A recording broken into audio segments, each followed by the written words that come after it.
Teenage Mutant Ninja Turtles, Shredder's Revenge, is a delightful retro throwback blast of nostalgia that goes down smooth. It evokes the classic beat-em-ups of the arcade age and replicates the experience as faithfully as a home console can. Now, I love me some beat-em-ups. All a video game has to do is say a street gang has kidnapped my girl. The only way to get her back is to punch my way to the other side of the screen, and I am 100% on board. Beat-em-ups are my favorite genre of video game. I love them so much I made a 3-part video explaining the fathomless depths of my reverence.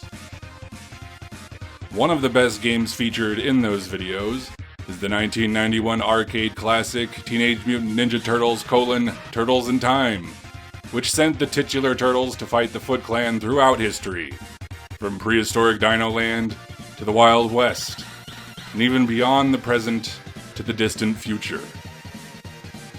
It was easily the best Ninja Turtles game ever made at the time, and in some ways, it still is.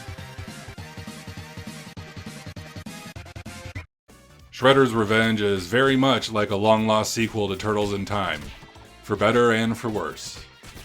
It mimics the pixelated art style of its predecessors, but with much more detailed sprites and a wider variety of animations. This game also features more playable characters than just the Turtles. Casey Jones, Master Splinter, and even April O'Neil can join the fray. While every character controls the same, each has their own suite of attacks, dodges, jumps, and even a run cycle that makes them feel unique. Just check out Michelangelo running here. Isn't that great? But for example, Raphael has a quick and powerful uppercut that makes it easy to juggle enemies, while Michelangelo has a strong downward air attack that can be chained to hit multiple targets in a row. All of the bad guys get a personality upgrade as well, not just the boss fights. You will see foot soldiers doing all kinds of goofy shit in a pathetic attempt to blend into the background so they can ambush the turtles. Like these guys trying to eat ice cream with their masks on. My personal fave is these masters of disguise in the Channel 6 offices.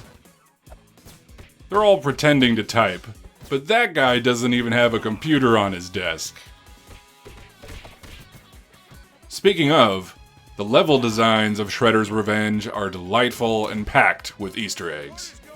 You don't go kicking through the time stream, but you still visit plenty of interesting places across New York City and Dimension X. The Technodrome is still the coolest level, and the hoverboard levels are all the worst. The mall probably has the most jokes and references per pixel. Check out the Punk Frog standee here. My school had one of these in the cafeteria, telling us that heroes don't do drugs. Maybe that's why I always thought the Punk Frogs were stupid.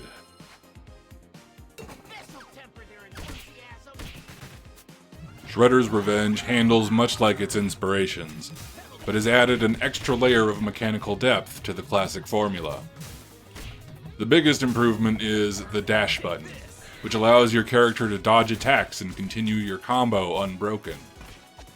Your tally appears on screen as you pummel your foes into points. Oftentimes you will find yourself kicking a corpse around just to make the biggest number you can. But the combo system doesn't just make the numbers go up. It also fills up a ninja meter that can be used to perform a variety of room-clearing super moves, which tend to make the numbers even larger. Newer players who just want to chill time can still reach the end of the game through persistent button mashing, but the dash move and the combo system it enables lets more experienced players show off and compete with each other. There's no debating who carried the team to victory anymore. At the end of every level you get a report on who killed the most bad guys and who got the biggest combo.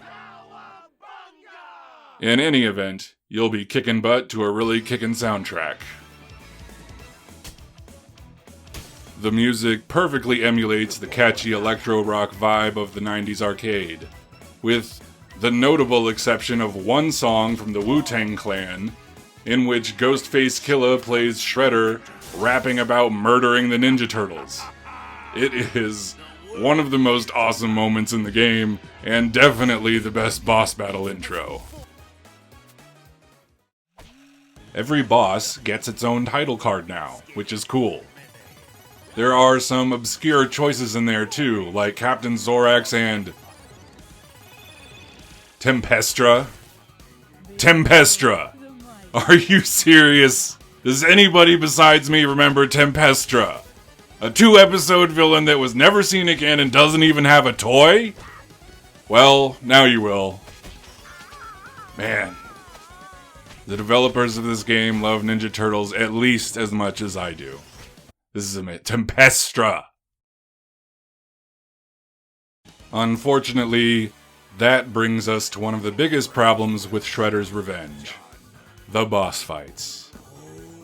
Many critics have pointed out that this game doesn't bring anything new to the genre, and the bosses are all the proof they need. Most of the boss battles have been lifted whole cloth from Turtles in Time, in a way that edges past homage into plagiarism.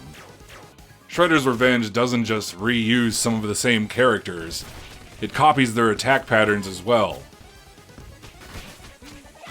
I mean, of course you're going to recreate the boss fight where you throw dudes at the screen, because throwing dudes at the screen is awesome.